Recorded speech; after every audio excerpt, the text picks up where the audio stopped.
प्रभु ने इन्हां कोलों रूहानी प्रार्थना जो करवाई है प्रभु कबूल करे। खुदावन तू ही सच्चा ते जिंदा खुदा है जो दुआवां नूं सुणदा ते कबूल करदा है। सारे भैन भरावां नूं आशीष मिले इस दुआ तो। हुण आपां सिस्टर एंजल दे नाल एक गीत गावांगे। सिस्टर एंजल सुन पा रहे हो? हाँ जी। सभी को जय मसीह की। जय मसीह की बेटा जय मसीह।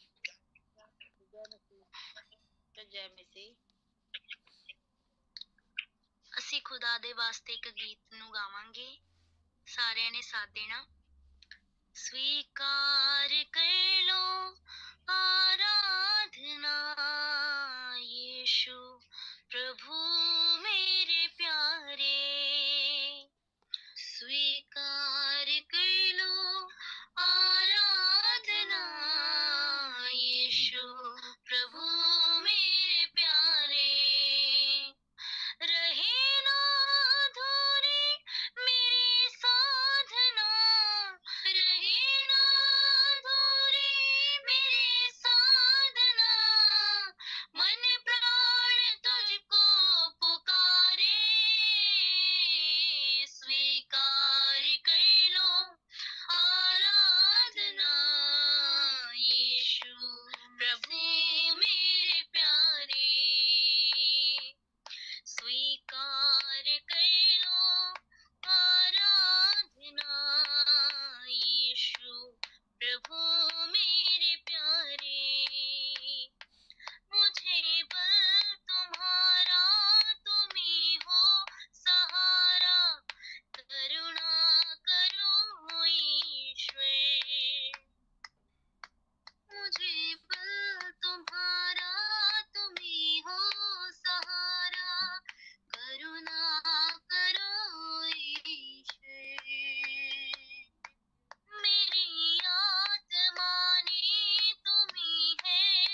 आमीन। जापसी की प्रभु आपको ब्लेस करे, आशीष और बरकत दे इस अच्छे सुंदर गीत के लिए।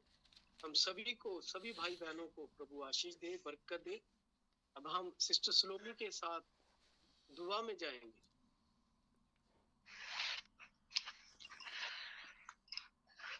सभी को जय मसीह की। आइए हम प्रभु के सामने एक छोटी सी दुआ करते हैं।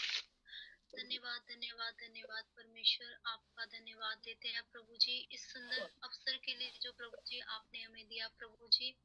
प्रभु जी हम इस लायक नहीं थे परमेश्वर, हम इस लायक नहीं है परमेश्वर कि प्रभु जी हम आपकी हजूरी में खड़े रह सके परमेश्वर, क्योंकि परमेश्वर आप अति पवित्र परमेश्वर हैं और प्रभु जी हम पापी और गुनहगार हैं। प्रभु परमेश्वर हमारे गुनाहों को प्रभु जी जो हमने जाने और अनजाने में किया परमेश्वर आप क्षमा करना परमेश्वर प्रभु जी, और हम पर अपनी दया और करुणा करना परमेश्वर प्रभु जी। प्रभु हम सारी कलीसिया पर परमेश्वर आपका अनुग्रह हो परमेश्वर, आपकी दया हो प्रभु जी। परमेश्वर आज का जो भी परमेश्वर आप वचन देने जा रहे हैं परमेश्वर, उसको सुनकर परमेश्वर हम उस पे चलने वाले बन सके परमेश्वर प्रभु जी। प्रभु जी आप हमें अपने आत्मा के फलों से भर देना प्रभु जी, और दानों वरदानों से परमेश्वर प्रभु जी भर देना प्रभु। हमारी हर एक कमी घटी को परमेश्वर आप पूरा करना परमेश्वर प्रभु जी।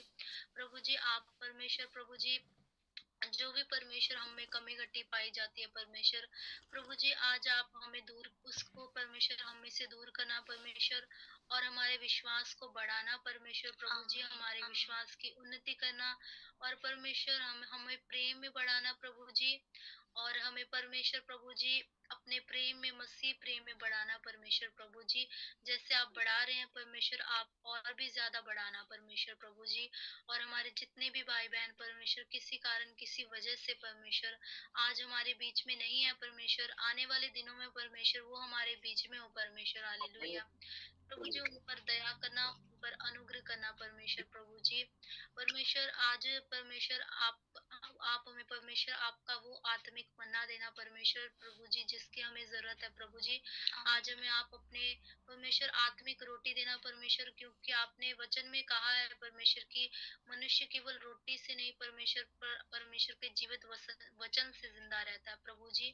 परमेश्वर हमें आपकी जरूरत है परमेश्वर, हमें आपके वचन की जरूरत है प्रभु जी। परमेश्वर प्रभु हमें हमारे खाली हृदय को परमेश्वर आप भर देना प्रभु जी, और हमें जो भी परमेश्वर कमी कमजोरी पाई जाती है प्रभु जी आपके वचन को परमेश्वर लेने के बाद प्रभु जी हम परमेश्वर तगड़े हो जाए परमेश्वर प्रभु। हम पे दया करना प्रभु जी, हम पे अनुग्रह करना परमेश्वर। आज की शुरुआत से लेकर प्रभु जी अंत तक परमेश्वर आपका मस्सा परमेश्वर और आपकी सामर्थ्य से परमेश्वर हम प्रभु जी चलने सके, और प्रभु जी आप ही हमारे बीच में काम करना परमेश्वर, क्योंकि आप बड़े बड़े काम करने वाले परमेश्वर है प्रभु जी, और आपके लिए कोई भी काम असंभव नहीं है परमेश्वर प्रभु जी, और आपके लिए प्रभु जी कोई भी दुआ परमेश्वर छोटी नहीं है प्रभु जी। परमेश्वर आपके लिए हर एक चीज संभव है प्रभु जी। प्रभु हमारे बीच में जितने भी भाई बहन है प्रभु जी जो भी परमेश्वर आपसे परमेश्वर किसी परमेश्वर प्रभु जी उम्मीद को जो भी उम्मीद लेकर आए प्रभु जी परमेश्वर आप उन पर रहम करना, आप उन पर अनुग्रह करना परमेश्वर, उनकी दुआ को सुनना परमेश्वर प्रभु जी, और प्रभु जी उनको जवाब देना प्रभु जी परमेश्वर प्रभु जी, उनको ब्लेस करना परमेश्वर प्रभु जी, और उन्हें आशीष और बरकतों से भर देना प्रभु जी। परमेश्वर आप आज हमें अपने आत्मा से गाइड करना, और परमेश्वर शुरू से लेकर प्रभु जी अंतिम तक प्रभु जी आप ही का आत्मा हमें गाइड करे प्रभु जी, और हम हमारे परमेश्वर हमारे प्रभु जी आत्मिक कान खोल देना प्रभु जी, ताकि हम आपके आवाज को सुन सके परमेश्वर प्रभु जी। आपका वचन सुनने के बाद हमारे हृदय छिद जाए परमेश्वर प्रभु जी, और परमेश्वर हमारा आत्मिक रूहानी खतना करना परमेश्वर। हालेलुया प्रभु हमारे हृदय छिद जाए परमेश्वर आपके वचन को सुनने के बाद प्रभु जी, और हम जो भी हमने वचन सुना उस पर ईमान ला सके परमेश्वर प्रभु जी। हम पे दया करना, हम पे अनुग्रह करना परमेश्वर प्रभु जी हमें बहुत सी कमी घटिया परमेश्वर है परमेश्वर प्रभु, आप उन कमी घटियों को प्रभु अपने वचन के द्वारा परमेश्वर प्रभु जी दूर करना परमेश्वर और परमेश्वर हमें दुनिया से, परमेश्वर दुनिया की अभिलाषाओं से प्रभु जी, दुनिया की बुराई से प्रभु जी, और हर एक प्रभु जी पाप से प्रभु हमें बचा के रखना परमेश्वर प्रभु जी। और हमारे जितने भी भाई बहन हैं प्रभु जी, आप उन सबके साथ रहना प्रभु, उनको वचन की सामर्थ्य देना। और परमेश्वर हम सभी को परमेश्वर आप अपने वचन से भर देना परमेश्वर प्रभु जी। आपका अनुग्रह हो, आपकी दया हो परमेश्वर। सारा आदर महिमा इज्जत जलाल प्रभु जी आप ही के नाम को मिले मांगते हैं प्रभु यीशु मसीह के पवित्र और जलाली नाम में। आमीन आमीन आमीन आमीन आमीन। प्रभु हमारी बहन सलोमी को इस रूहानी प्रार्थना के लिए बहुत सारी आशीष और बरकत दे और बढ़ाए अपने हमदो सना स्तुति दुआओं प्रार्थनाओं में प्रभु और बढ़ाए और अपनी हमदो सना के लिए इस्तेमाल करे, खुदावंद अपने राज्य के लिए इस्तेमाल करे। प्रभु आशीष दे दोनों बहनों को, उनकी फैमिली के लिए हम दुआ करते हैं कि प्रभु सभी को आशीष और बरकत दे। अब हम सिस्टर भाई करण भक्त है हमारे बीच में। भाई करण, आप आवाज सुन पा रहे हैं? जी ब्रदर जी। जी ब्रदर जी, आपके साथ हम खुदा के लिए दुआ करेंगे। आप करेंगे दुआ? हाँ, दुआ करें आप खुदा की हजूरी में। Hallelujah hallelujah hallelujah. स्वर्गीय पिता, डरदे कंबदे हुए घुटने टेकदे हैं, गिड़गिड़ा रहे हैं, नक नूं रगड़दे हैं, अखां नूं बंद करके सिरां नूं झुका रहे हैं। प्यारे प्रभु जी, टुटा हुआ मन लेके तुहाडी स्तुति आराधना विच जुड़ रहे हैं। मेरे महान परमेश्वर जी, कबूल करना प्यारे प्रभु जी अपने इस निकम्मे दास नूं। मेरे दयावन खुदा बाप तुहाडा धन्नवाद धन्नवाद धन्नवाद। प्यारे प्रभु जी, रात पर गहरी नींद च नवाजिया, सवेरे चढ़दा सूरज विखाया और अज दा सुंदर दिन दिखाउण दे लई मेरे महान प्रभु जी तुहाडा धन्नवाद धन्नवाद। प्यारे प्रभु जी, बहुत सारे जाने तो अज दा दिन ही देख पाए मेरे दयावन खुदा बाप, सानू यह आशीष बरकत बख्शण दे लई प्यारे प्रभु जी तुहाडा धन्नवाद धन्नवाद। प्यारे प्रभु जी, दिन पर संभाल के रखण दे लई मेरे दयावन खुदा बाप तुहाडा धन्नवाद धन्नवाद धन्नवाद। प्यारे प्रभु जी जो अज दा तुहाडा वचन सुनन जा रहे हैं मेरे दयावन खुदा बाप, इस वचन नूं सुनन दे लई प्रभु जी साडे सारे भैण भाइयां नूं प्रभु जी रूहानियत वाले कन बख्शना प्रभु जी, रूहानियत वाला हिरदा बख्शना मेरे दयावन खुदा बाप।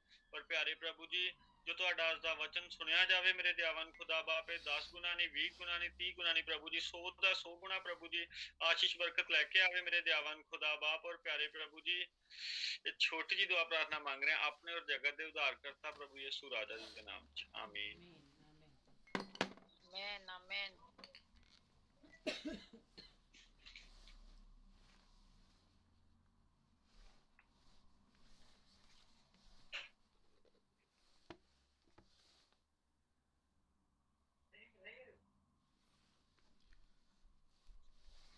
सारे भैन भाइयों ਨੂੰ जय मसीह दी। प्रभु बहुत सारी आशीष और बरकत देवे। जय मसीह। हाँ जी, शायद ब्रदर जी का शायद माइक की प्रॉब्लम है, इंटरनेट की, लेकिन प्रभु सानू सारे बहुत सारी आशीष बरकत देवे। और आइए असी परमेश्वर के पवित्र वचन दे विच जाने हाँ। असी परमेश्वर के पवित्र वचन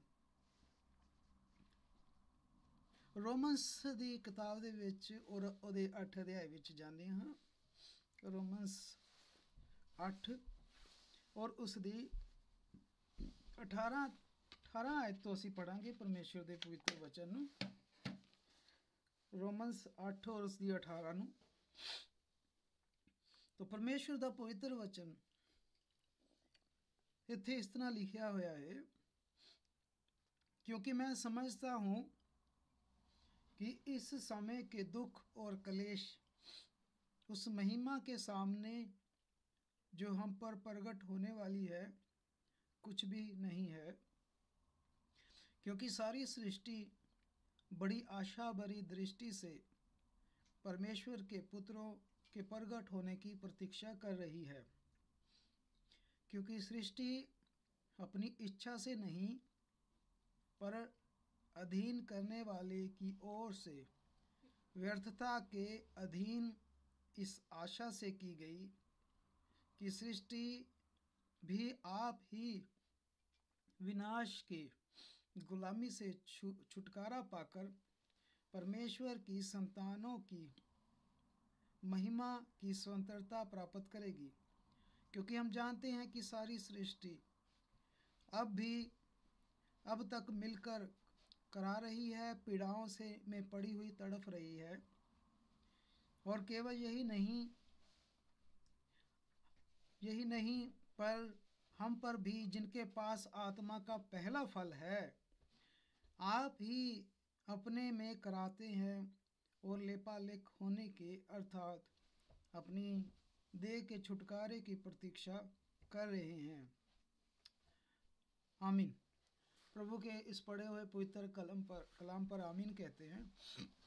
तो हम सब ने परमेश्वर के इस पवित्र कलाम को पढ़ लिया होगा, और जिस तरह प्रभु के वचन में आया है, 18 आयत से हमने ये पढ़ना शुरू किया।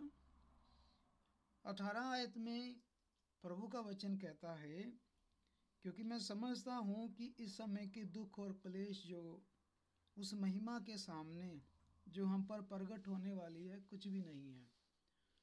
तो इसको पढ़ते ही हम समझ गए कि जो हम पाने जा रहे हैं, जो हमें मिलने जा रहा है, उसके आगे जो भी आज हम दुख उठा रहे हैं, तकलीफ़ें उठा रहे हैं, मुश्किल मुसीबतें उठा रहे हैं, जो हमें मिलने जा रहा है, उसके आगे ये दुख, ये मुश्किलें कुछ भी नहीं है। और हमें मिलने क्या जा रहा है? हमारा प्रभु आ रहा है और हम ये शरीर छोड़ने जा रहे हैं, हमारे शरीर बदलने जा रहे हैं, और हम बादलों पर प्रभु से मिलने जा रहे हैं, और अपनी आँखों से हम प्रभु को देखेंगे, और वो प्रभु हमें स्वर्ग लेके जाएगा। फिर वहाँ प्रभु भोज हम करेंगे, और उसके बाद हम फिर वापस इस पृथ्वी पर आएंगे। तो जो हमें मिलने जा रहा है, उसके आगे जो आज हमें दुख, मुश्किल, मुसीबतें आ रही हैं इस कलाम की खातिर, तो उसके आगे ये कुछ भी नहीं है कि हमें स्वर्ग मिलने जा रहा है। अगर उस स्वर्ग के रास्ते में हमें थोड़े दुख, मुश्किल, मुसीबतें उठानी पड़ रही है, तो प्रभु का ये वचन कह रहा है कि ये दुख, मुसीबत कुछ भी नहीं है, कि हम प्रभु को देखेंगे, प्रभु से मिलेंगे और प्रभु के साथ रहेंगे। तो फिर उसके आगे ये दुख, मुश्किल, मुसीबतें कुछ भी नहीं है। और आगे जो लिखा है कि हम ही नहीं, हम जानते हैं कि ये सारी कायनात जो है वो परमेश्वर ने बनाई है। और हम उत्पत्ति में पढ़ते हैं कि आदि में परमेश्वर ने सारी सृष्टि की रचना की, सारे आकाश की, सारी इस पृथ्वी की। तो ये सारी कायनात, सारी सृष्टि परमेश्वर की है। लेकिन हम जानते हैं कि अब इस वक्त ये सारा सिस्टम जो है ये शैतान के पास है। इसीलिए शैतान ने प्रभु को भी कहा, जब प्रभु देह में आया, कि तू मेरा सिजदा कर, ये संसार मैं तुझे दे देता हूँ। लेकिन प्रभु ने उसे कहा कि वचन में ये लिखा है कि तू अपने सिर्फ परमेश्वर का ही सिजदा कर, सिर्फ उसे ही अपना परमेश्वर मान। अब देखिए आप यहाँ पर ये सारी सृष्टि जो 19 आयत में लिखा है कि सारी सृष्टि आशा भरी दृष्टि से परमेश्वर के पुत्रों की बाट जो रही है। तो पृथ्वी क्यों बाट जो रही है? फिर परमेश्वर के पुत्र कौन है? पवित्र बाइबल में हमने अय्यूब की किताब में देखा कि स्वर्गदूतों को परमेश्वर के पुत्र बोला गया है, कि स्वर्गदूतों को भी परमेश्वर के पुत्र बोला गया। पुत्र कब पुत्र एक होता है, कब बोला, कौन कह सकता है कि मैं इस बाप का पुत्र हूँ? जब एक इंसान उस बाप से पैदा हुआ हो, वही इंसान कह सकता है मैं इस बाप का बेटा हूँ। अब हम कहते हैं कि हम भी कहते हैं हम भी परमेश्वर के पुत्र हैं, पुत्रियां हैं। तो हम कैसे हुए परमेश्वर के बेटे और बेटियां, जबकि हम तो अन्य जातीय के लोग थे। और अब्राहम ने इस परमेश्वर पर ईमान रखा, विश्वास रखा। परमेश्वर ने उसे धर्मी होने का रुतबा दिया, खिताब दिया। और बाइबल कहती है कि हमने भी, जब अन्य जातियों ने इसी परमेश्वर पर विश्वास रखा, ईमान रखा, प्रभु ने हमें भी धार्मिकता का वो खिताब दे दिया और इससे हम भी अब्राहम की संतान हो गए। और जो वादे प्रभु ने अब्राहम के वंश से किए थे वो हमारे साथ भी हैं। और हम परमेश्वर के बेटे बेटियां कब हो गए? यूहन्ना, जब हम पढ़ते हैं यूहन्ना की अंजील, उसमें पहले अध्याय में लिखा है कि जितनों ने उसे कबूल किया उसे परमेश्वर ने उन्हें अपने बेटे और बेटियां होने का अधिकार दे दिया। फिर जो लोग उस पर ईमान रखते हैं वो अब पहले तो वो हड्ड और मांस और लहू से पैदा हुए होंगे संसारिक रूप में, लेकिन जिस दिन कोई भाई बहन प्रभु यीशु मसीह पर विश्वास रखता है तो प्रभु का वचन कहता है कि फिर वो इंसान ना हड्ड से पैदा हुआ, ना लहू से, ना मांस से पैदा हुआ है, वो परमेश्वर से पैदा हुआ है। तो जब हम परमेश्वर पर विश्वास रखते हैं हम परमेश्वर में पैदा होते हैं और उस दिन हम परमेश्वर के बेटे और बेटियां बन जाते हैं। और अब हम कौन है? हम हैं परमेश्वर के बेटे और बेटियां। यहाँ स्वर्गदूतों की बात नहीं हो रही कि पृथ्वी जो परमेश्वर के पुत्रों की बाट जो रही है वो स्वर्गदूतों की बाट नहीं जो रही, क्योंकि परमेश्वर ने ये बागदन ये सृष्टि किस लिए बनाई थी, किसके लिए बनाई थी? उसने कहा था आदम और हवा को कहा था ये सारी सृष्टि मैं तुम्हें देता हूँ, फूलो फूलो बढ़ो और सारी मेरी इस सृष्टि का आनंद मानो। तो प्रभु ने मनुष्यों को दी थी ये सृष्टि, स्वर्गदूतों के पास उनका स्वर्ग है। तो पृथ्वी खुद जो है वो पेन में है, उसके अंदर भी दर्द है क्योंकि वो इस वक्त पाप में है। और जब नूह के समय में भी सारी पृथ्वी पर पाप था, ये सारी पृथ्वी भी पाप में चली गई थी, दुष्टता में चली गई थी। तो उस वक्त तो परमेश्वर ने सारी पृथ्वी का बपतिस्मा किया, क्योंकि पृथ्वी सारी पाप से भर गई थी नूह के समय में। और परमेश्वर ने सारे संसार में सारी पृथ्वी पर पानी लाया। वो पानी क्या निशानी था भाई और बहनों? बपतिस्मे की निशानी था। फिर इस धरती का बपतिस्मा हुआ और ये धरती को सारा पानी से प्रभु ने शुद्ध किया।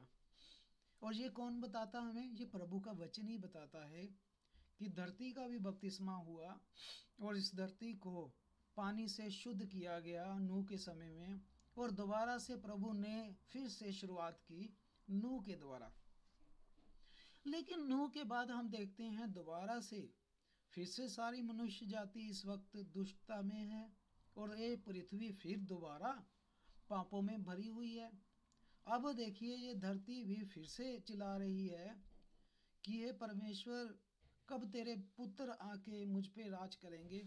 क्योंकि ये धरती भी जानती है कि ये असली जो इसका मालिक है वो परमेश्वर है। और ये धरती किसे दी गई थी? ये आदम, हवा और उनके वंशों को दी गई थी। लेकिन इस वक्त दुष्ट और दुष्ट की संतान इस पर राज कर रही है। और ये धरती भी, यही लिखा है वचन में कि धरती भी ये चिल्ला रही है कब परमेश्वर के पुत्र यानी हम वापस, ये ज़मीन हमारे पास वापस आनी है भाई और बहनों, ये पृथ्वी हमारे पास वापस आनी है। दोबारा से प्रभु परमेश्वर सब कुछ ठीक करने जा रहा है। और आगे देखिए 21 आयत, क्योंकि सृष्टि आप भी उस विनाश की, उस छुटकारा पाकर परमेश्वर की संतानों की महिमा स्वतंत्रता प्राप्त करेगी। देखा, दोनों ही प्रभु के लोग भी स्वतंत्रता प्राप्त करेंगे और ये पृथ्वी भी दोबारा से स्वतंत्रता प्राप्त करेगी। एक समय आने वाला है जब इस पृथ्वी पर फिर से दोबारा सिर्फ प्रभु के लोग रहेंगे, प्रभु के लोग राज्य करेंगे। और उनके साथ कौन? जिनके पास आत्मा का पहला फल है। 23 आयत में लिखा है, वो लोग भी जिनके पास आत्मा का पहला फल है। और आत्मा का पहला फल हमने देखा है कि पहला फल जो है प्रेम है, और प्रेम प्रभु है। और मुर्दों में से जी उठने वाला पहलौठा पहला फल प्रभु यीशु मसीह है।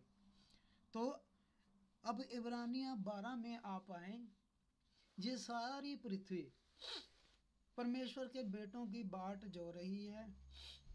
इस वक्त ये भी बहुत बड़ी दुष्टता में ये सारा कुछ देख रही है कि इस धरती के ऊपर कितना क्राइम हो रहा है, कितना पाप हो रहा है। पिछली बार ये दुष्ट हुई थी, धरती पापों से भर गई थी, तो प्रभु ने बपतिस्मा, पानी का बपतिस्मा दिया, धरती को शुद्ध कर दिया। तो क्या अब दोबारा फिर से इस धरती को बपतिस्मा होगा दोबारा होगा? अगर फिर दोबारा पानी भेजना पड़ेगा प्रभु को इसका बपतिस्मा करने के लिए। लेकिन प्रभु दोबारा पानी नहीं भेजेगा, क्योंकि उसने नूह से वादा किया था कि नूह, मैं तेरे से वादा करता हूँ कि दोबारा ये धरती पानी से बर्बाद नहीं होगी। तो फिर परमेश्वर अब क्या करेगा? अब तो दोबारा फिर से ये सृष्टि पूरी तरह पाप में है, फिर से जैसा नूह के समय में था। तो अब इब्रानियाँ 12 में जाएंगे तो आपको प्रभु का वचन बताएगा कि अब इस बार क्या होने जा रहा है। इब्रानियाँ 12 और उसकी 25 आयत से आप शुरू करें। प्रभु कहता है, सावधान रहो, उस कहने वाले से मुंह ना फेरो। तो पहले तो यानी कि कहने वाला कौन है? प्रभु है। हमें कौन देता है वचन? प्रभु देता है वचन। उस कहने वाले से मुंह ना फेरो। आप कभी भी जब प्रभु आपको वचन देता है, अपना मुंह कभी ना फेरें, कभी ना फेरें। यह आपके जीवन में कभी ना हो। जब प्रभु आपको वचन देता है तो आप अपना मुंह कभी ना फेरें। तो प्रभु कहता है कि उस कहने वाले से मुंह ना फेरो, क्योंकि वह लोग जब पृथ्वी पर की चेतावनी देने वाले से मुंह मोड़कर बच ना सके। अब ये किन की बात हो रही है? ये देखिए, नूह के समय की बात हो रही है। अब पृथ्वी पर कौन था वो जिसने चेतावनी दी थी परमेश्वर के वचन से? नूह। उस वक्त लोगों को चेतावनी कौन दे रहा था? नूह दे रहा था। और नूह को किसने कहा था? प्रभु परमेश्वर ने। तो प्रभु का वचन कह रहा है, उस वक्त जब पृथ्वी के उस मनुष्य ने चेतावनी दी, नूह ने, तब लोग बचे नहीं। तब लोग बचे नहीं, क्योंकि वो चेतावनी नूह की नहीं थी, प्रभु की थी। पर दी किसके द्वारा देगी? नूह के द्वारा। अब इसे ध्यान से आप समझ गए होंगे। क्योंकि वह लोग जब पृथ्वी पर के रहने वाले की चेतावनी देने वाले से मुंह मोड़कर बच न सके, तो हम स्वर्ग पर से चेतावनी देने वाले से मुंह मोड़कर कैसे बचेंगे? अब की बार हमें चेतावनी किससे मिल रही है भाई? अब की बार नूह से चेतावनी मिल रही है। इस बार नूह दे रहा है चेतावनी? नहीं, इस बार आपको किसने चेतावनी दी है कि मैं फिर से दोबारा इस धरती को ख़त्म कर दूंगा। ये राज्य पर चढ़ाई करेगा, जगह जगह अकाल आएंगे, जगह जगह लड़ाइयाँ झगड़े होंगे। इस बार आपको किसने चेतावनी दी? इस बार खुद परमेश्वर जो देह में आया, शरीर में आया, प्रभु यीशु मसीह उसका नाम, अब खुद परमेश्वर ने चेतावनी दी है इस बार। पिछली बार परमेश्वर ने नूह के द्वारा चेतावनी दी, देखिए कोई मनुष्य नहीं बचा। इस बार खुद वो परमेश्वर शरीर में आके मत्ती 24, मार्कस 13 में, लूका 21 में चेतावनी दे के गया कि मेरे आने से पहले कह रहा है कि पत्थर के ऊपर पत्थर नहीं रहेगा। तो अगर नूह की चेतावनी से नहीं कोई बचा, तो इस बार तो परमेश्वर खुद चेतावनी दे रहा है हमें। तो वो लिखा है यहाँ कि अब तो स्वर्ग से चेतावनी देने वाले के मुंह से मोर कैसे बचेंगे। 26 आयत। उस समय तो उसके शब्द ने पृथ्वी को हिला दिया था। नूह के समय में क्या हिला था? सिर्फ धरती। नूह के समय में क्या हिला था? धरती। लेकिन अब देखिए, उस समय तो उसके शब्द ने पृथ्वी को हिला दिया, पर अब हमारे समय में उसने वादा प्रॉमिस किया है, कि एक बार फिर मैं केवल पृथ्वी को नहीं, अब की बार अकेली धरती नहीं हिलेगी, इस बार मैं आकाश को भी हिला दूंगा। अब बपतिस्मा नहीं होने जा रहा इस धरती का, अब क्या होने जा रहा है, ये सारी धरती और ये सारा आकाश हिलने जा रहा है। तो प्रभु परमेश्वर ने कहा अगर एक बार मैंने हिला दिया था, इसका मतलब अब दोबारा वो हिलाने जा रहा है इस धरती को। तो ये धरती खुद दिन रात चिल्ला रही है, परमेश्वर तेरे पुत्र आके राज करें मुझ पर। और प्रभु शैतान ने कहा कि मैं तुझे देता हूँ मुझे पृथ्वी। तो प्रभु ने कहा कि वचन में लिखा है तू सिर्फ परमेश्वर की सिजदा कर। और जब आप देखें स्वर्ग में लड़ाई हुई, माइकल फरिश्ते ने शैतान को नीचे हरा के गिरा दिया, तो प्रभु यीशु मसीह ने मत्ती 10 में अपना एक पाँव समुंदर में रखा और दूसरा पाँव उसने जमीन पे रखा है। आप प्रकाशित वाक्य 10 में पढ़ते हैं। क्यों? प्रभु यीशु मसीह ने शैतान को दर्शा दिया कि शैतान मुझे तुझसे ज़रूरत नहीं है ये पृथ्वी लेने की, ये पहले मेरी ही ऑलरेडी जिस पे तूने कब्जा किया था। अब ये देख, ये वापस मेरे पास आ गई है, ये समुंदर भी मेरा और ये ज़मीन भी मेरी है।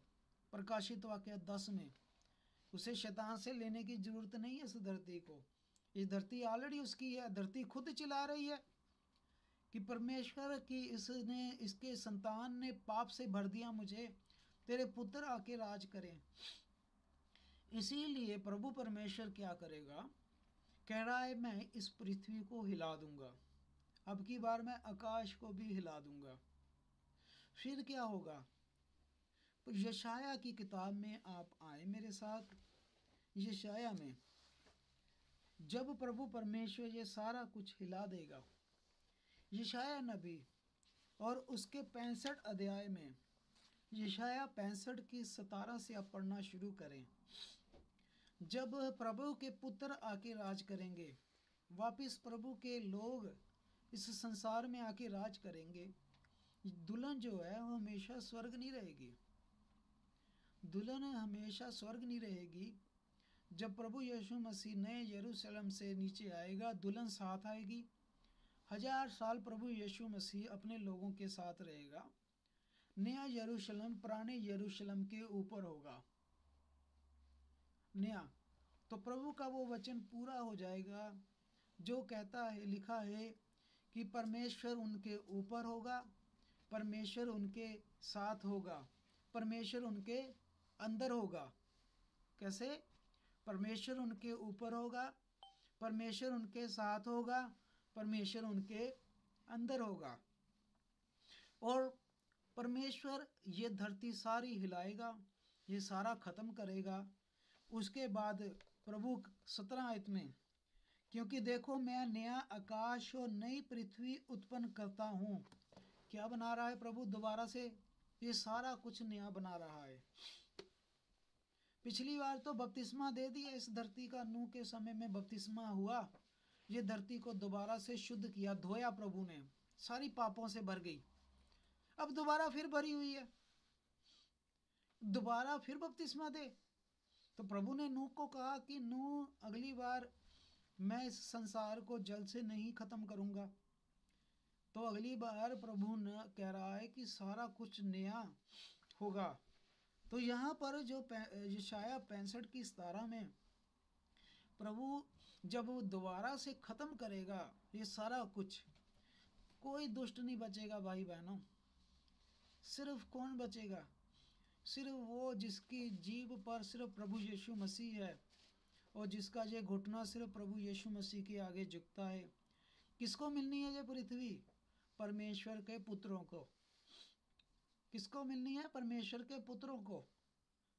जमीन खुद चिल्ला रही है, परमेश्वर तेरे पुत्र कब आके राज करेंगे? पर अब ज़्यादा देर नहीं है, बड़ी जल्दी होने वाला है। परमेश्वर के पुत्र कौन है? जितनों ने उस पर ईमान रखा, विश्वास रखा, परमेश्वर ने उन्हें अपने बेटे और बेटियां होने का अधिकार दे दिया। तो हमने परमेश्वर यीशु मसीह पर ईमान रखा, परमेश्वर ने हमें अब बेटे और बेटियां होने का अधिकार दे दिया। असली ये ज़मीन हमारे पास आ रही है वापस। तो परमेश्वर क्या करेगा? नया आकाश नई पृथ्वी बना रहा हूँ। पहली बातें समझ नहीं रहेंगी, पुराना प्रभु परमेश्वर सारा खत्म कर देगा। पुरानी बातें समझ ना रहेगी और सोच विचार में भी नहीं आएंगी। परमेश्वर ऐसा कुछ कर देगा कि हमें कुछ नहीं, पिछला कुछ पाप कुछ नहीं याद रहेगा। परमेश्वर कुछ भी हमारा संसारिक नहीं होगी सोच कि हमारा घर रह गया, हमारे रिश्ते नाते रह गए। वहाँ जाके ऐसी सोच प्रभु ने रखनी, होने नहीं देनी हमारी। प्रभु परमेश्वर कहता है, इसलिए जो मैं उत्पन्न करने पर हूँ उसके कारण तुम मगन हो, आनंदित हो, खुश हो। हालेलुया। प्रभु कह रहा है, मैं नया तुम्हारे लिए आकाश नई पृथ्वी बनाने जा रहा हूँ, तुम उसके लिए आनंदित हो, खुशियाँ मनाओ, प्रभु का धन्यवाद हो। आगे चलते हैं। अब 20 आयत में पढ़े आप, 20 आयत। इसके ऊपर बहुत सारे लोग कंफ्यूज हो जाते हैं। 20 आयत,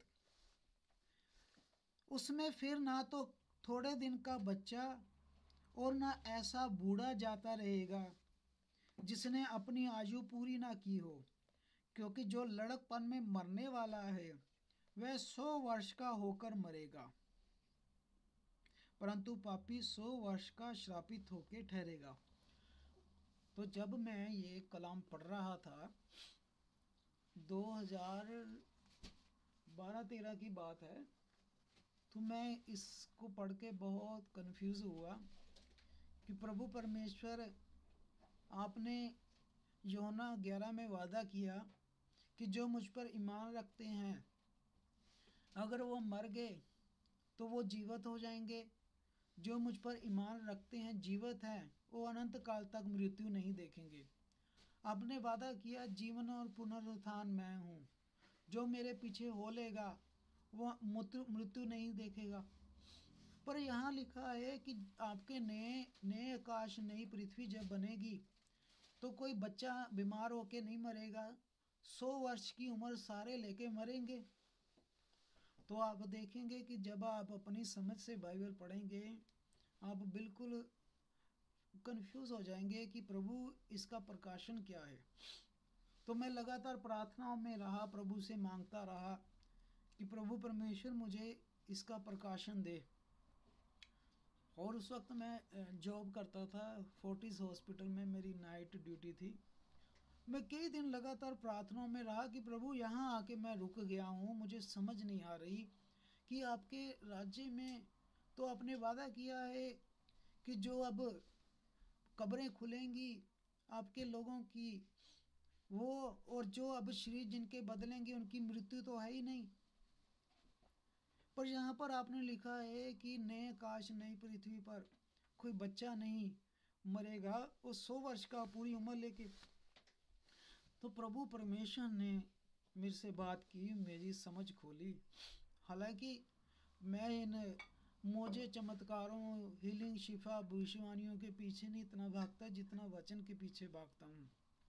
तो प्रभु ने मेरी समझ में मेरे से बात की, मेरी समझ खोली कि जो समझदार कुआरियाँ मत्ती 25 वालियाँ, उनकी कोई मौत नहीं, वो जीवन मरण के चक्कर से निकल गई, वो सदा सदा यीशु मसीह के साथ रहेंगी, क्योंकि वो दुल्हन है और दुल्हन हमेशा दूल्हे के साथ रहती है। और वो बेटे बेटियां भी है, तो राजे के बेटे बेटियां भी महल में रहते हैं, दुल्हन भी महल में रहती है। तो जो रैप्चर में जा रहे हैं भाई बहन, वो जन्म मरण के चक्कर से निकल गए मेरे प्यारे भाई और बहनों। लेकिन एक दूसरी कैटेगरी है जो मूर्ख है। मूर्ख रैप्चर मिस कर गए, उन्हें 3.5 साल तक देखिए मुश्किलों मुसीबतों से गुजरना पड़ा। प्रभु ने फिर भी अनुग्रह किया, शैतान उस औरत के पीछे गया। प्रकाशित वाक्य 12, 3.5 साल तक प्रभु ने फिर भी अनुग्रह किया, लेकिन उनको मुश्किल मुसीबतों, दुखों, कुर्बानियाँ देकर उनको प्रभु के वो लोग वो लोग प्रभु के 1000 साल राज्य में शामिल तो हो गए, लेकिन उन्हें साथ बैठने का अधिकार नहीं मिला। इसीलिए प्रकाशित वाक्य में लिखा है कि सिंहासन के सामने सारी कौमें, सारी जातियों के लोग खड़े हैं। उन्हें सामने खड़े होने का अधिकार मिला, साथ बैठने का अधिकार दुल्हन को मिला जो रैप्चर में जा रहे हैं। तो तीसरी कैटेगरी आप देखें, तीसरी तो वो लोग हैं अन्य जातियों, उनमें से तो कोई बचा ही नहीं। तो जो लोग मूर्ख कुंवारियां रैप्चर मिस कर गए, उन्हें प्रभु के 1000 साल राज्य में उन्हें रिस्पॉन्सिबिलिटी मिलेगी, उन्हें जिम्मेदारियां मिलेंगी, उन्हें हाई पोजीशनें मिलेंगी। लेकिन जो रैप्चर में गई है दुल्हन, वो यीशु मसीह के साथ रहेगी। नया यरूशलेम, जो प्रकाशित वाक्य में आपने पढ़ा कि मैंने स्वर्ग से उतरते हुए नया यरूशलेम देखा, सोने के सड़कें, सोने, ये नहीं सोने की सड़कें सचमुच थी, पर यूहन्ना ने जो देखी सड़कें, कहता वो सोने की तरह थी। और उस यरूशलेम में कोई भी लाइट नहीं थी, कोई दिया नहीं जल रहा रोशनी देने के लिए। परमेश्वर खुद उसमें मौजूद था और परमेश्वर के जलाल से सारा यरूशलेम ही जगमगा रहा था। हालेलुया। तो प्रभु यीशु मसीह ने जो यूहन्ना 14 में कहा, मैं जा रहा हूँ तुम्हारे लिए जगह तैयार करने जा रहा हूँ, जब मैं आऊँगा तुम्हें अपने साथ ले जाऊँगा। तो जो समझदार कुंवारियाँ वही हैं जिनके नाम मेमने की किताब में लिखे हैं। जो लोग जगत की उत्पत्ति से पहले चुने हुए हैं, वो जन्म मरण से निकल गए हैं, उनकी अब मृत्यु नहीं है, वो अनंत काल तक प्रभु के साथ हैं। और उन्हें एक ग्लोरीफाइड बॉडी मिली है जो स्वर्ग में जाएगी, प्रभु के पास प्रभु से मिलेगी। 1 कुरिन्थियों 15:50, हड्ड और मांस स्वर्ग के राज्य के अधिकारी नहीं होंगे। और मैं तुम्हें भेद की बात बताता हूँ, हम सब के सब सोएंगे नहीं, हम बदल जाएंगे और हमें एक ऐसा विनाशी शरीर मिलेगा जिसे ना सर्द लगेगी ना गर्मी लगेगी, जो बीमार नहीं होता और जिसकी बुढ़ापा नहीं आता, क्योंकि वो लोगों ने कुर्बानियाँ दे देकर वो रुतबा पा लिया, प्रभु पर ईमानदारी से चले। जब दूल्हा आया तो वो बिल्कुल तैयार थी और दूल्हा ले गया। मूर्खों ने कहा हमारे लिए द्वार खोल दे, प्रभु कहता मैं नहीं तुम्हें जानता। ये वो लोग हैं जिन्हें फिर प्रभु के सामने खड़े होने का अधिकार मिला। और अब देखिए उस राज्य में आप देखा बहुत कम लोग होंगे। उस समय में इतनी दुनिया नहीं होगी मेरे प्यारे भाई और बहनों, बहुत थोड़े लोग होंगे, बहुत थोड़े लोग। और उनके अंदर क्या चल रहा है? जन्म चल रहा है, जन्म मरण सब चल रहा है भाई बहनों, सब जन्म मरण। इसलिए एक कैटेगरी आप वो देख रहे हैं जो आपने 20 आयत में पढ़ी कि कोई थोड़े दिन का बच्चा ऐसा नहीं होगा कि वो मर गया, या कोई बूढ़ा, लिखा है कि वो अपनी आयु पूरी करेगा पूरी और 100 वर्ष का होके जाएगा। बाहर दुल्हन उस नए यरूशलेम से बाहर है, उनका जन्म मरण हो रहा है, बच्चे पैदा हो रहे हैं, वो 100 साल की उम्र हो रही है, सो रहे हैं, मर रहे हैं। लेकिन आपने एक कैटेगरी देखी जो यीशु मसीह के साथ बैठी हुई है, जिनका कोई जन्म मरण नहीं, ना बच्चे पैदा हो रहे, ना वो शादियां करवा रहे हैं, उनके अंदर से ये फीलिंग्स ख़त्म हो गई है, वो प्रभु के साथ हमेशा रह रहे हैं। प्रभु का धन्यवाद हो। अब ये 1000 साल तक चलेगा ये वाला। इसके बाद आप पढ़ते हैं कि 1000 वर्ष के बाद दोबारा से अथाह कुंड खोला गया, नरक खोला गया और इब्लिस लूसीफर शैतान को और उसके फॉलोअर्स को निकाला गया और एक सफ़ेद सिंहासन बिठाया गया, वाइट थ्रोन जजमेंट। और प्रभु परमेश्वर ने फिर सबका न्याय किया और इसीलिए कहा धन्य जो पहले पुनरुत्थान के भागी हैं। 1000 साल बाद सब उठाए गए, जितने भी प्रभु यीशु मसीह के लोग नहीं थे वो सब उठाए गए, जिंदा मुर्दा, कब्रों, पानी, समुंदर से। फिर लिखा है कि सबके किताबें खोली गई, फिर लिखा है सबकी किताबें खोली गई और उनके कामों के अनुसार उनका सबका हिसाब हुआ। 1000 साल बाद वहाँ लिखा है न्याय होगा 1000 साल बाद। पर दुल्हन जो स्वर्ग जा रही है भाई बहनों, जिसने अभी अपने पाप मान लिए, मैं पापी हूँ, पापों से तौबा की, प्रभु यीशु मसीह के नाम से बपतिस्मा लिया और उसके बाद अपना जीवन वचन के मुताबिक गुजार रहे हैं, वो अब निकल गए हैं पुनरुत्थान, दूसरे पुनरुत्थान थे, वो तो यीशु मसीह के साथ रह रहे हैं। अब 1000 साल बाद न्याय हुआ, देखिए सबका हुआ है न्याय 1000 साल बाद। उसके बाद परमानेंट शैतान खत्म ही कर दिया गया, खत्म ही डिस्ट्रॉय कर दिया गया, और उसके फॉलोअर्स जितने उसके साथ दुष्ट आत्माएं थी परमेश्वर ने परमानेंट खत्म कर दी। फिर 1000 साल बाद आप देखेंगे कि ये सारी पृथ्वी पर ना तो लूसीफर रहा, ना भरमाने वाले रहा, ना ये वाले रहे लोग जन्म मरण वाले। फिर सारी पृथ्वी पर क्या हो गया? धार्मिकता, आनंद है, खुशी है, चैन है। अब दानियल आप 9 में जाएं। उससे जाने से पहले आप ये भी आयत पढ़ लें प्रकाशित वाक्य की, ताकि आपको ये वचन जो है साफ हो जाए। प्रकाशित वाक्य 21 में आए, इसके बाद हम दानियल में जाएंगे तो प्रभु के वचन का प्रकाशन हम समझे, क्योंकि प्रभु ने अपनी कलीसिया प्रकाशन पर बनाई है।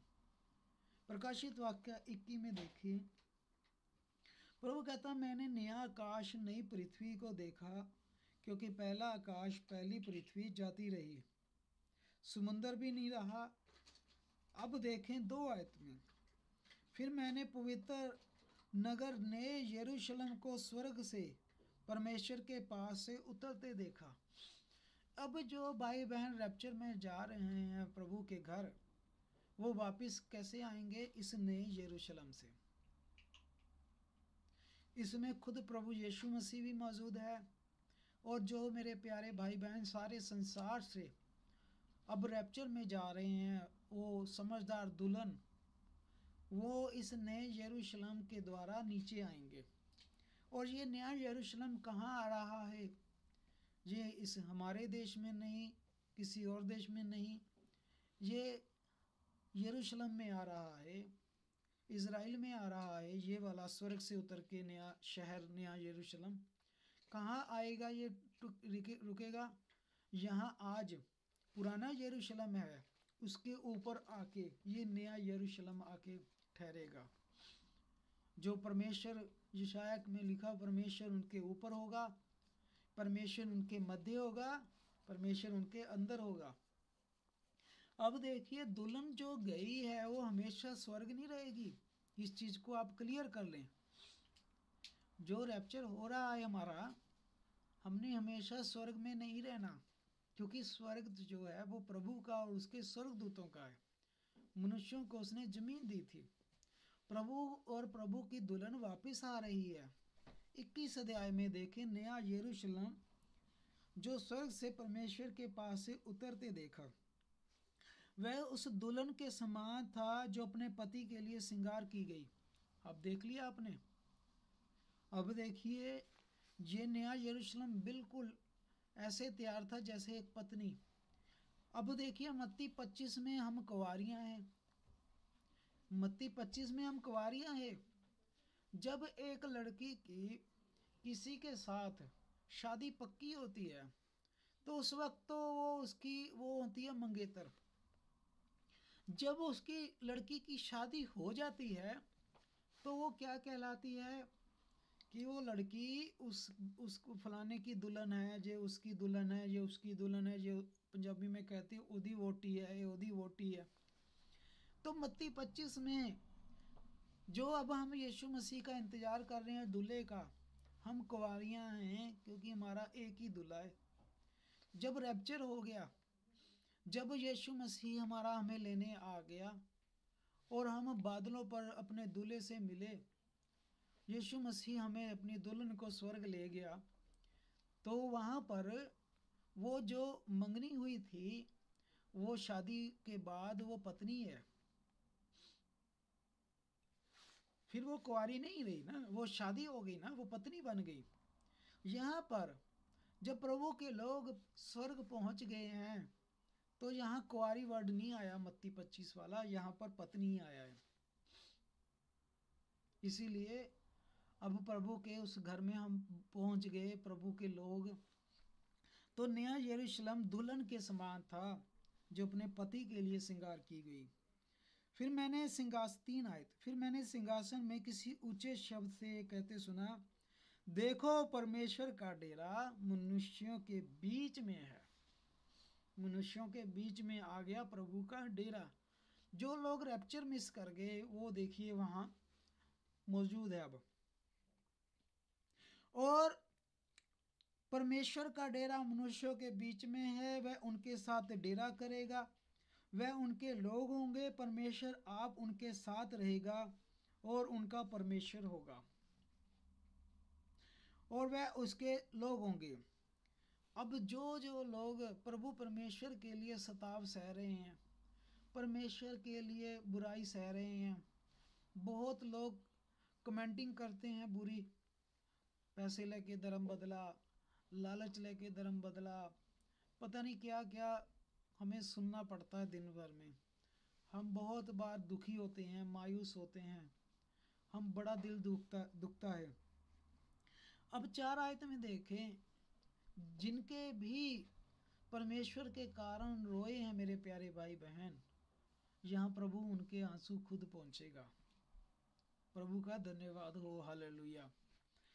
4 आयत, वह उनकी आंखों से सब आंसू पोंछ डालेगा। अब मेरे प्यारे अजीजों, जब प्रभु का राज्य आ गया, हम प्रभु के साथ हैं, और देखिए उसके बाद मृत्यु ना रहेगी। आपकी मेरी, हम जीवन से मरण से निकल गए, मृत्यु नहीं रहेगी। प्रभु का धन्यवाद हो। सारा जलाल प्रभु को जाए। प्रभु यीशु मसीह को क्यों मानते हैं? क्या मिलता है मानने से? प्रभु यीशु को मानने से मृत्यु से पार होकर जीवन में प्रवेश कर जाते हैं। भाई दे दो, कोई और है कोई देता? यहाँ पैसे का मैटर नहीं है भाई, यहाँ जीवन का मैटर है, अनंत जीवन का। तो प्रभु उसके बाद मृत्यु ना रहेगी, ना शोक रहेगा, ना विलाप रहेगा, ना पीड़ा रहेगी। पहली बातें सब खत्म। प्रभु का धन्यवाद हो, हालेलुया। भाई बस थोड़ा समय है आपका और मेरा, बहुत जल्द प्रभु यीशु मसीह आ रहा है। बस थोड़ा सा आपने और दुख उठाना है भाई बहनों। उसके बाद क्या मिलने जा रहा है आपको? अब जो मिलने जा रहा है ये आपको, कि अब बताएं इसके आगे जो अब आप दुख सह रहे हैं, इसके आगे कुछ है? कुछ भी नहीं है। हम कहते हैं बंदा दिन रात क्यों पढ़ रहा है भाई, दिन रात मेहनत क्यों कर रहा है? कहते जी मैं बड़ा अफसर बनना है, पढ़ लिख के इसलिए दिन रात मेहनत करता हूँ, इतना दुख सह रहा हूँ। भाई हम भी अगर थोड़ा दुख सह रहे हैं, लोग हमें बड़ा बुरा बोल रहे हैं, पर हमें जो मिलने जा रहा है उसके आगे ये दुख तो कुछ भी नहीं है। हम मृत्यु से पार होकर जीवन जा रहे हैं। यीशु मसीह ने वादा किया, जो मेरी खातिर दुख सहेगा वो उसके लिए मृत्यु है ही नहीं। तो आपकी मेरी मृत्यु कैंसिल हो रही है, मैं तो यीशु मसीह को मानूंगा।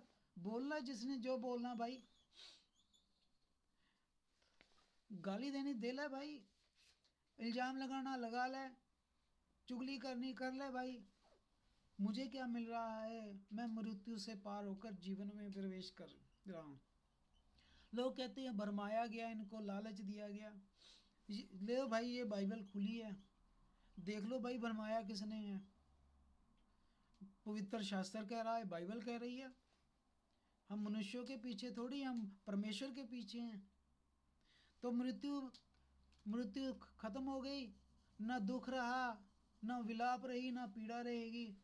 हम ये सारे चक्रों से आज़ाद हो गए जो अब इस वक्त शरीर में है। दुख भी है, मुश्किलें हैं, मुसीबतें हैं, बोझ है सर पर, बहुत सारी टेंशनें हैं। लेकिन जब प्रभु हमें अब लेने आ रहा है, उसके बाद देखिए ना मृत्यु रही, ना दुख रहा, ना विलाप रहा। और 5 आए देखें, जो सिंहासन पर बैठा था उसने कहा, देख मैं सब कुछ नया कर रहा हूँ। हालेलुया।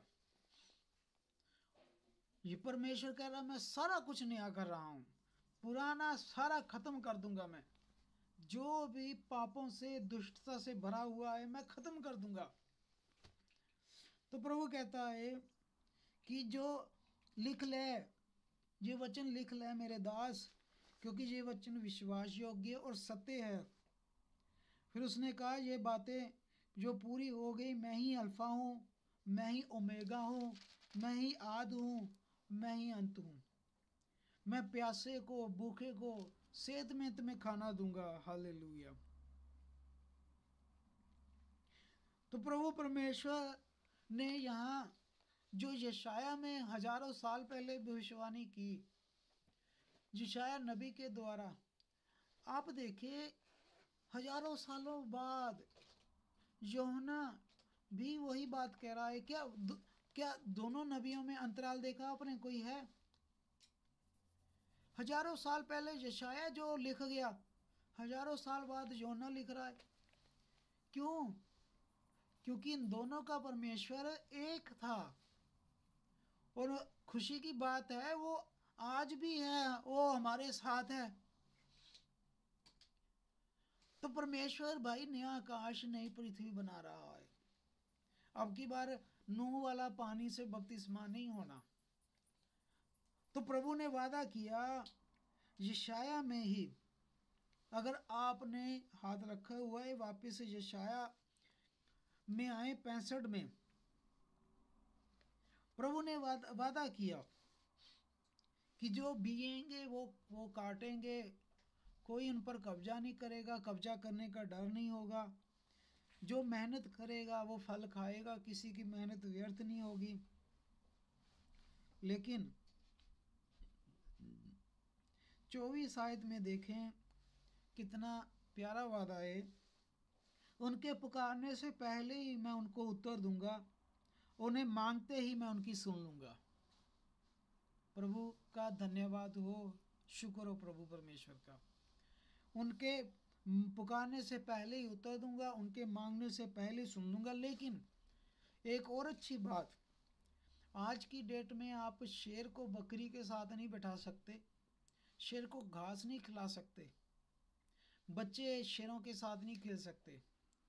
लेकिन जब प्रभु का राज्य आएगा, 26 आयत पढ़े, भेड़िया और मेमना एक संग चरा करेंगे। आज आप इकट्ठे करके दिखा दें, लेकिन प्रभु के राज्य में देखिए ये भी नहीं होगा। भेड़िया और मेमना एक संग चरा करेंगे, और शेर बैल के समान भूसा खाएगा। अगर आप ये बात संसार में एक संसारिक इंसान को बता देंगे, वो कहेगा ऐसा मुमकिन ही नहीं है। लेकिन जिस परमेश्वर को हम मानते हैं उसके लिए कुछ भी नामुमकिन नहीं है। परमेश्वर के राज्य में शेर ऐसे नहीं है कि आप उसके सामने नहीं जा पाएंगे, आपको देखते ही आपको फाड़ खाएगा।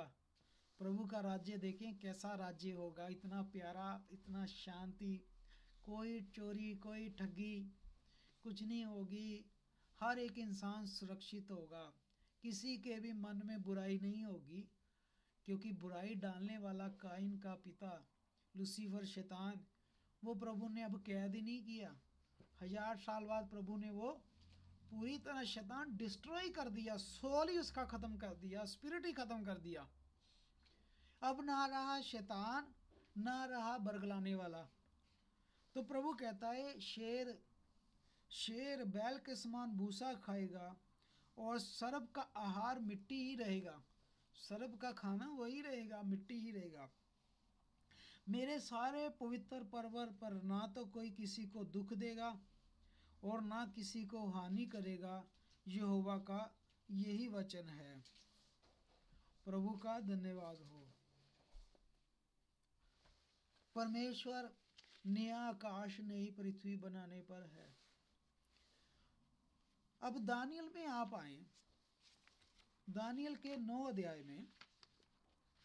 दानियल 9 में जब दानियल ने दुआ की कि प्रभु जी हमने पाप किया और तूने 70 वर्ष के लिए हमें गुलामी में भेजा, कि अब जो हम 70 वर्ष बाद आज़ाद होने जा रहे हैं, तो दानियल गिड़गिड़ा के प्रार्थना कर रहा था।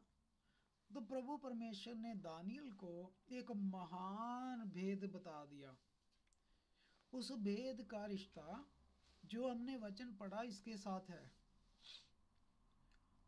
प्रभु परमेश्वर ने दानियल को सिर्फ वही नहीं बताया कि तुम लोग आज़ाद हो रहे हो अब 70 वर्ष बाद, प्रभु ने उसे बहुत आगे का बता दिया, इतना आगे का बता दिया, हमारे समय का भी बता दिया प्रभु ने दानियल को 9:24 में।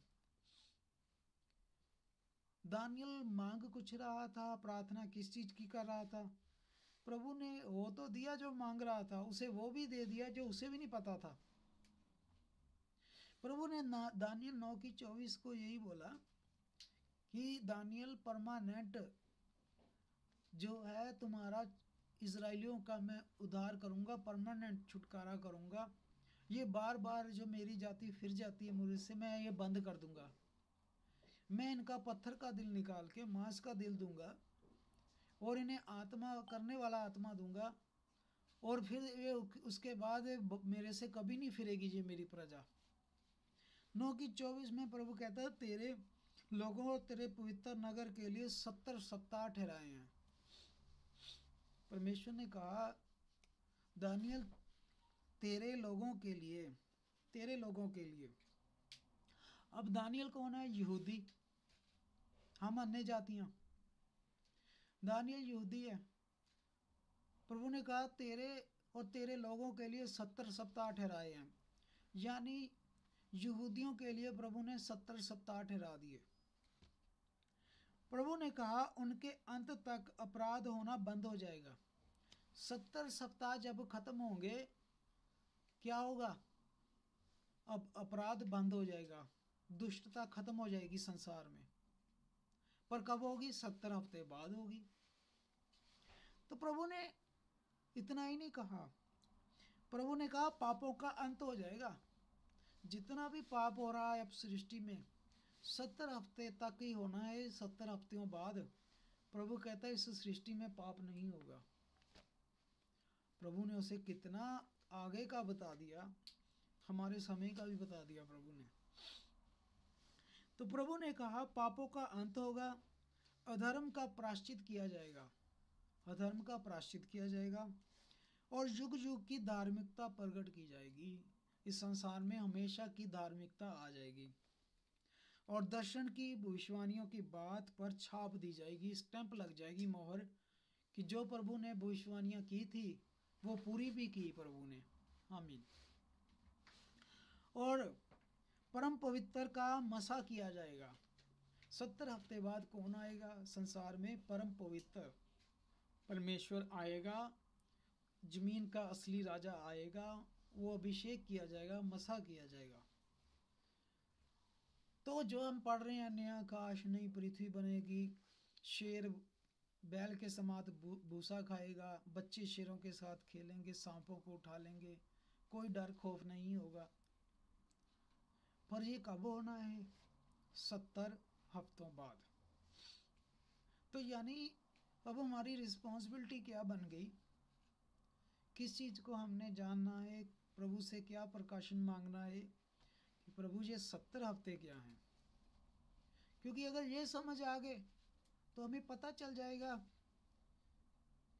कि हमें अभी बहुत समय पड़ा है, अभी कि घबराने की कोई जरूरत नहीं, अभी बहुत समय पड़ा है। अभी यहाँ हम भाई पढ़ के देखें, कहीं ये तो नहीं कि बड़ी जल्दी होने वाला है कि हम भाई मूर्ख कुंवारियाँ ना रह जाएं सोती हुई, और कहीं कोई बात नहीं, यीशु मसीह में आने में समय है, जब आएगा तब मशालें ठीक कर लेंगे, तब बपतिस्मा ले लेंगे, चर्च जाना शुरू कर देंगे, तब शराब जुआ छोड़ देंगे, तब धर्मी बन जाएंगे जब उसका आना नज़दीक होगा। प्रभु ने तो पहला वो दिन और घड़ी बताया ही नहीं। वो दिन और घड़ी उसने बताया ही नहीं। पर प्रभु ने ये तो नहीं कहा कि वो महीना वो साल नहीं पता लगेगा। प्रभु कहता है मत्ती 24 में, जब तुम ये बातें होती देखो तो अपने सिरों को स्वर्ग की ओर उठाना, क्योंकि अब तुम्हारा छुटकारा नज़दीक है। और तुम अंजीर के पेड़ को देखते रहना, जब उसकी कोंपलें निकलने लग जाएं तो समझ लेना मेरा आना नज़दीक नहीं बल्कि द्वार पर है। मैं तुमसे वादा करता हूँ उस पीढ़ी का अंत नहीं होगा और मनुष्य का पुत्र आ जाएगा। तो हमने वो भी अच्छी तरह जाना, अंजीर का पेड़ इज़राइल है। 1948 में उसकी कोंपलें निकली और प्रभु ने कहा कि जब इनमें कोंपलें निकलती देखो तो मेरा आना नज़दीक नहीं द्वार पर है। 1948 से कोंपलें निकलने लग गई हैं इज़राइल की। 1948 से आज़ाद हो गया वो इज़राइल। वो पीढ़ी का अंत नहीं होगा और मैं आ जाऊंगा। 1948 वाली पीढ़ी अंत नहीं होगा और मैं आ जाऊंगा। तो आप हिसाब लगा लें कहाँ बैठे हैं हम। प्रभु ने भाई फ्रैंक को कहा, मत्ती 24:45 वाली बुलाहट कॉलिंग तेरी है, वो तू दास है जो अंत समय में मेरे लोगों को समय का वचन देगा। धन्य है तू दास, जब मैं आऊँ तो तू अपने उस कार्य में डटा हो, उस कार्य को करता पाए। इसीलिए भाई फ्रैंक ने इस रविवार को बोला कि प्रभु परमेश्वर ने जो मुझे जिम्मेदारी दी है मैं आखिर तक उसे निभाऊंगा, उसकी आमद तक। तो वो प्रभु का दास इस वक्त 90 के ऊपर है।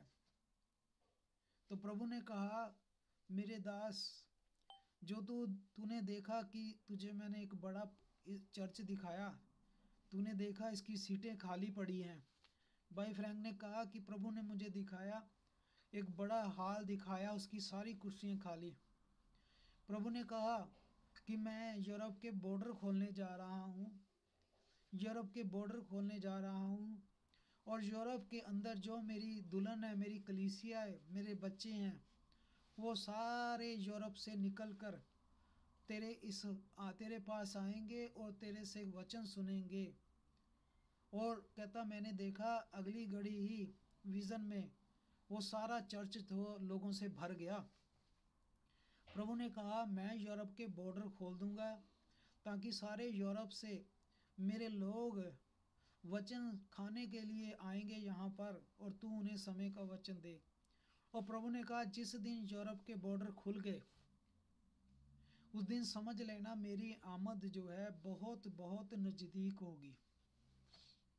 अब आपने बाद में गूगल से निकाल के देखना है कि यूरोप के बॉर्डर कब खोलेंगे, कौन से साल में खोलेंगे, तो आपको पता चल जाएगा कि अब प्रभु की आमद कहाँ पर है। उधर जनरेशन प्रभु कहता अंत नहीं होगा, मेरी आमद हो जाएगी।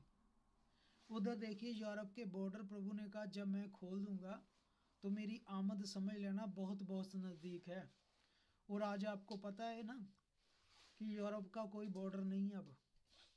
अगर आप यूरोप के 28-29 देशों में किसी एक देश का वीज़ा आपको मिल जाता है तो आप उस एक वीज़े से 28 देश घूम सकते हैं। जी किसी ने किया? प्रभु ने। क्यों किया? ऐसा नहीं घूमने फिरने के लिए। प्रभु कहता है मेरी दुल्हन जो यूरोप में है, मेरे बच्चे उस देशों में भी हैं, वो सब निकलकर तेरे पास आएंगे और मेरा कलाम लेंगे, सुनेंगे और अपनी तैयारी करेंगे। और आज देखें चाहे जर्मन हो, चाहे फ्रांस हो, चाहे स्विट्ज़रलैंड हो, वहाँ के लोग हमारे भाई बहन वहाँ के खुद गाड़ियों की सेल्फ मारते हैं और संडे को जर्मन क्रैफील्ड जाते हैं ड्राइव करके खुद और प्रभु का वचन सुनते हैं। कोई 100 किलोमीटर ड्राइव करके जा रहा है मेरा भाई बहन, कोई 150 किलोमीटर जाते हैं। क्यों? उन्हें वचन की भूख है।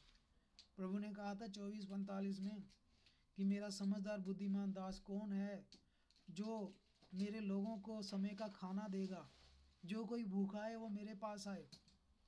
तो यूरोप में भी जो प्रभु के लोग हैं वो ड्राइव करके जर्मन जाते हैं, प्रभु का वचन लेते हैं और अपने आप को उन्होंने तैयार कर रहे हैं प्रभु की आमद के लिए। क्यों ये सारा कुछ हमारी आंखों के सामने हो रहा है? यानी आज हमारे पास कौन सी बाइबल है? चलती फिरती बाइबल है। हम प्रभु का वचन, भविष्यवाणियां अपनी आंखों के सामने पूरी होती देख रहे हैं। प्रभु ने कहा, धन्य हैं वो आंखें होंगी, धन्य वो कान होंगे जो मेरी इस भविष्यवाणियों को पूरी होती सुनेंगे और देखेंगे। हम हैं वो धन्य आंखें वाले और कानों वाले जो प्रभु की इन भविष्यवाणियों को पूरा होते देख रहे हैं और सुन रहे हैं। आज देखिए, वाकई यूरोप का बॉर्डर नहीं है, प्रभु ने वादा पूरा किया। अब आप समझ लें प्रभु की आमद कहाँ है, कहाँ है?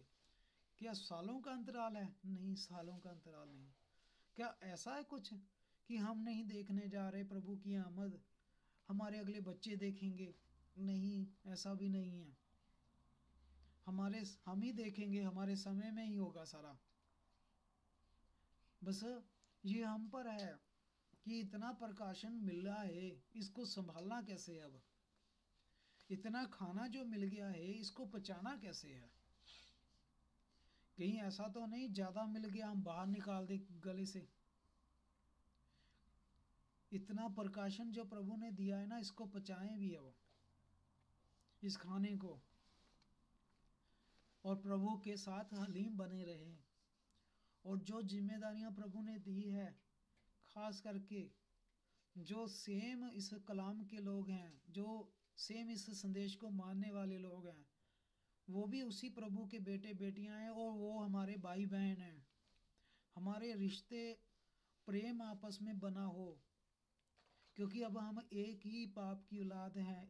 हम सबके पास अगर एक ही कलाम है तो हम उसके राज्य में एक ही हैं। अब हमारा आपस में प्रेम बहुत शुद्ध हो, संसारिक प्रेम ना हो, अगापे वाला अगापे हो, अगापे स्वर्ग वाला अगापे, जो शुद्ध प्रेम है।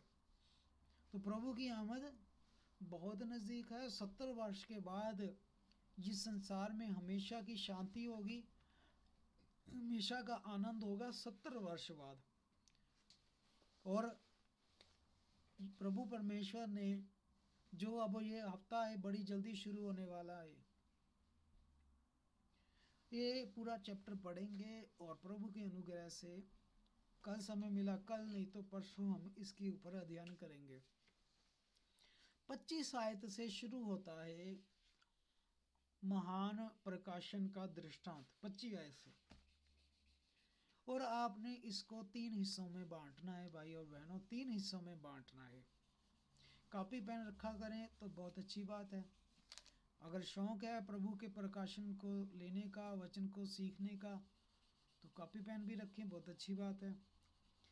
25 आयत से प्रभु बताना शुरू करता है, इसलिए ये जान और समझ ले कि यरूशलेम को फिर बसने की आज्ञा निकलने से लेकर अभिषिक्त प्रधान के समय तक 7 सप्ताह बीतेंगे।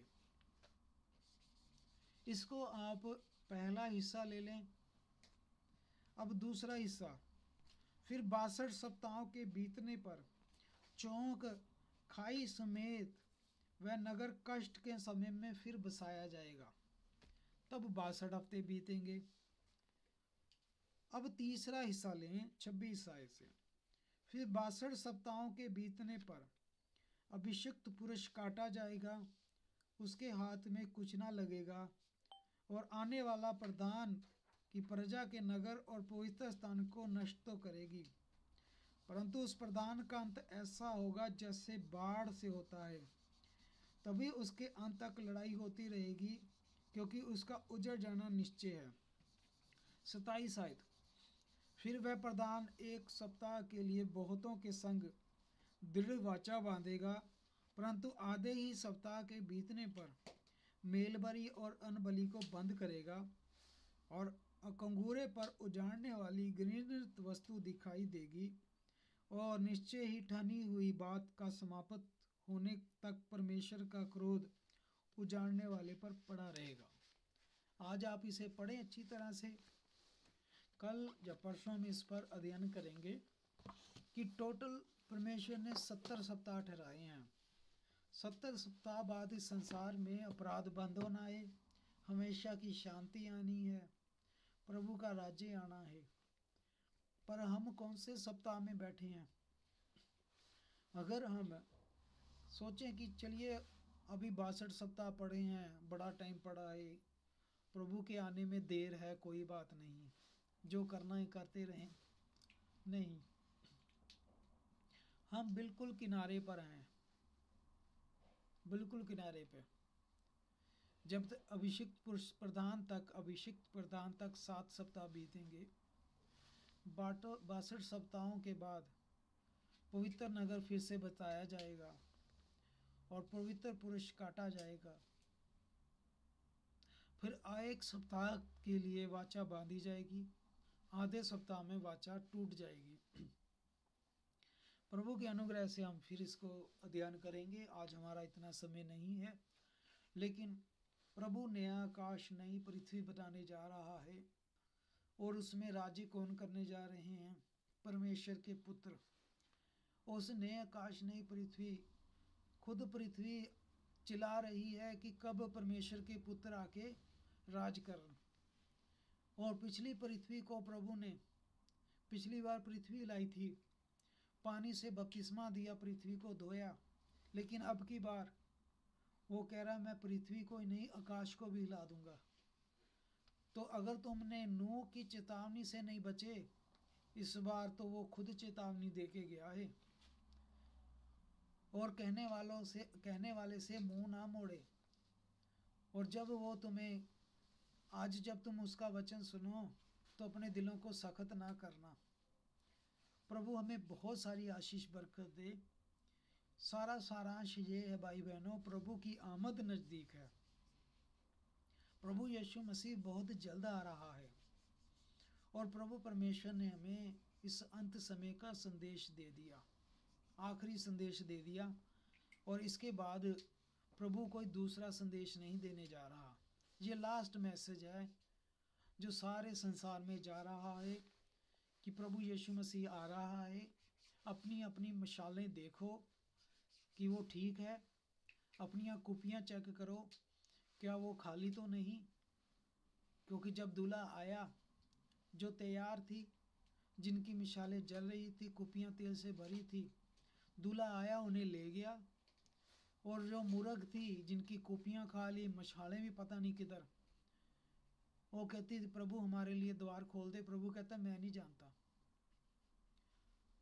और हम दुआ करें प्रभु ये शब्द हमारे लिए ना हो, प्रभु कि ये शब्द हमारे लिए ना हो, कि प्रभु हमें ना सुनना पड़े ये शब्द, कि प्रभु आप हमें कहें कि मैं नहीं तुम्हें जानता।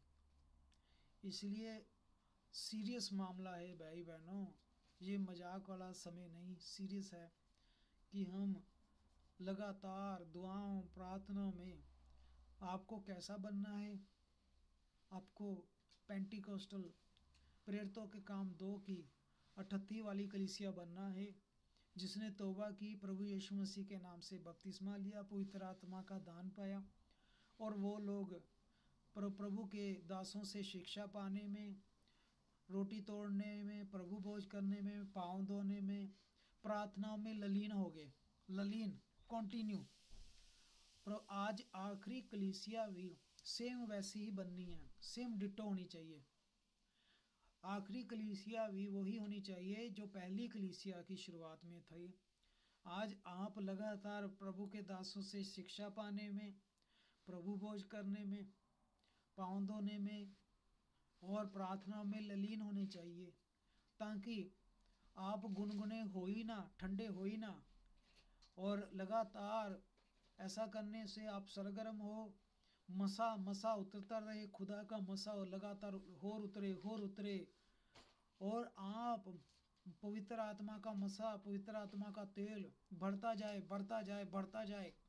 अगर आप कहें कि अब ज़्यादा है, कुपियों में भर दें, एक्स्ट्रा भरा हो, ताकि जब लोग ठंडे पड़ रहे हैं दूसरे मसीह लोग, लेकिन आप सरगर्म हो, मशालें जलती हों, कमरे बंधी हुई हो, दिए जलते हों, जब दूल्हा आए तो देखे कि ये मेरे बच्चे लगातार दुआओं प्रार्थनाओं में, विश्वास में सरगर्म है, उन्हें कहना, आओ मेरे बच्चों, दाईं ओर आओ, तुम्हारे लिए जो स्वर्ग का राज्य तैयार है।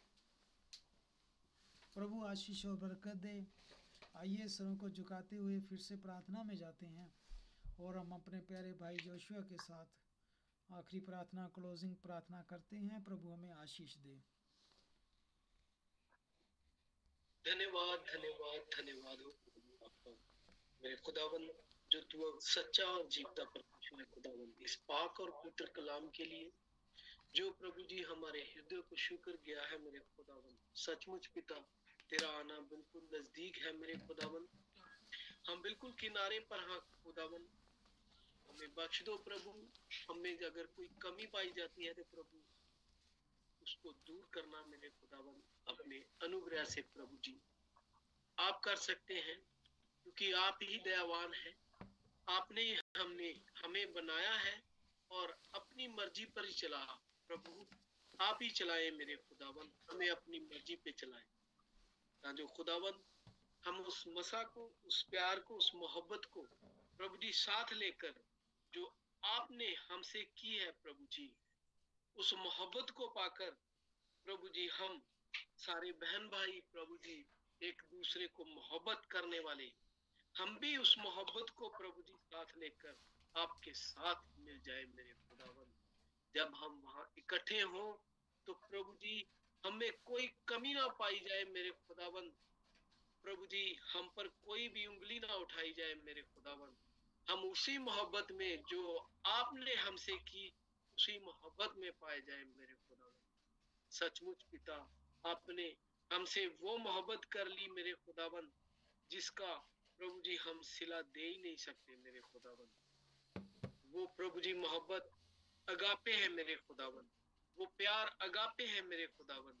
प्रभु जी हमें भी वो आत्मा भर दे मेरे खुदावन कि हम आपस में एक दूसरे से प्यार करते हुए, मोहब्बत करते हुए दोबारा फिर वहां मिले खुदावन, आपके साथ इकट्ठे हो मेरे खुदावन। आप दयावान हैं, आपकी दया हम पर हमेशा बनी रहे। प्रभु जी हमें तैयारी का वो मसा दे मेरे खुदावन। हमारी कुपियों को प्रभु कभी खाली ना होने देना मेरे खुदावन। हमारी मिसालें जलती रहे खुदावन, कभी बुझने ना देना मेरे खुदावन। प्रभु जी ऐसे ही हमें, प्रभु जी ऐसे ही हमें अपने उस तेल से भरते रहे खुदावन। डेली तेल में प्रभु जी हमें रोज रोज वो तेल मिलता रहे खुदावन की हमारी कुपियां कभी खाली ना हो। प्रभु जी भाई के लिए दुआ करते हैं प्रभु जी, भाई जसविंदर के लिए मेरे खुदावन दया करना प्रभु जी। इस भाई के ऊपर आपका बहुत बड़ा मसा है मेरे खुदावन, पूरे वचन से भर दे मेरे खुदावन। वो वचन प्रभु जी शुद्ध और पाक वचन जो प्रभु जी आपकी तरफ से होता है मेरे खुदावन, हमें भी शुद्ध करने वाला हो मेरे खुदावन। हमें शुद्ध कर दे मेरे खुदावन, हमारी सारियां कमियां प्रभु जी दूर कर दे मेरे खुदावन।